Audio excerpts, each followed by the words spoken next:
We are in deep stretch of Vikings game plan. Welcome back to the TCO studios. It is now post time for the winning formula, featuring Wobby from Vikings.com and Ron Johnson from Fox 9's Vikings Game Day Live, and I'm Paul Allen. During this impressive three-game winning streak for the Minnesota Vikings, there have been common threads. What have you seen?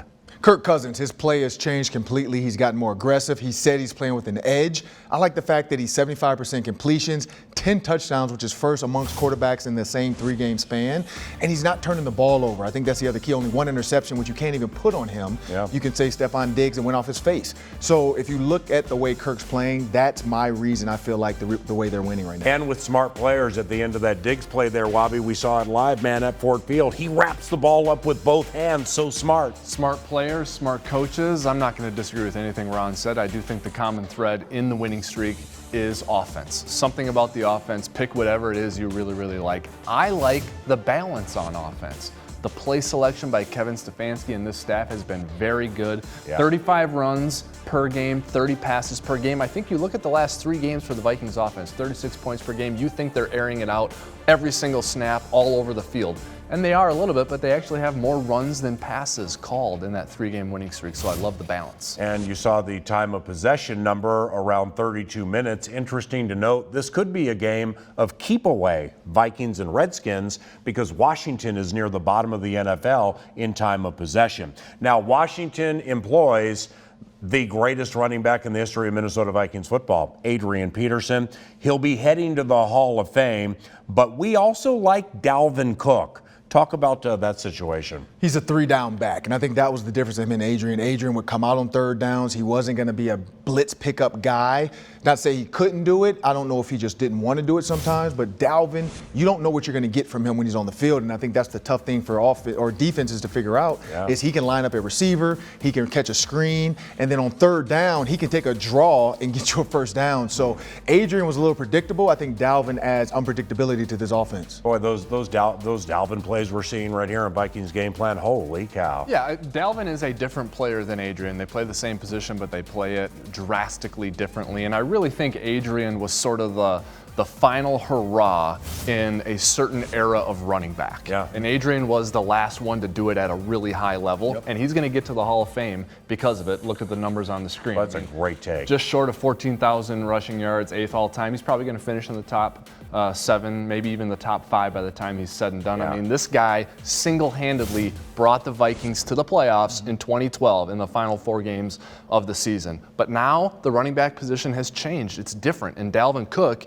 is what an NFL running back is today, so the Vikings are lucky to have him. Yeah, I love that take, because even if you have power running vertical passing games like Dallas with Ezekiel Elliott, powerhouse back, Todd Gurley with those 3 receiver sets, that was the end. I mean, with a guy like that doing it the way offenses did it with Adrian.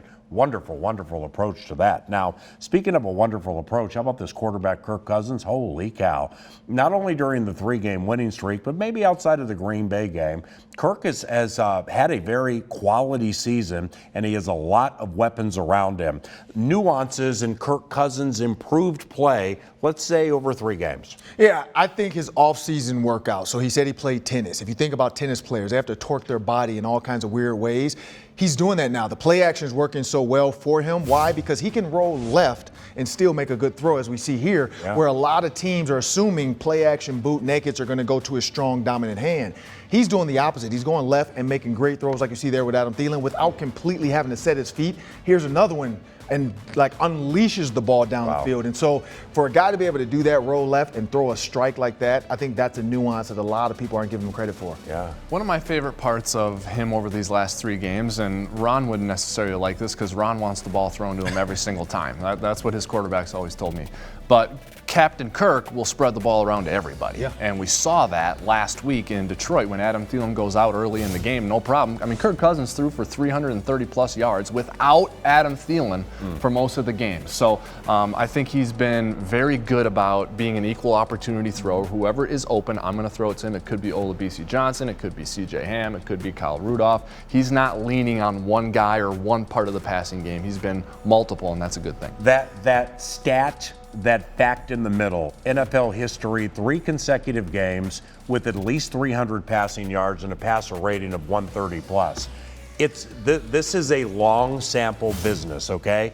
Thus, Dalvin better than Adrian catching the ball, pass protection, Adrian HOF, long form business. But still, over 3 games, Montana, Brady, Rodgers, Sammy Baugh, Len Dawson, anybody.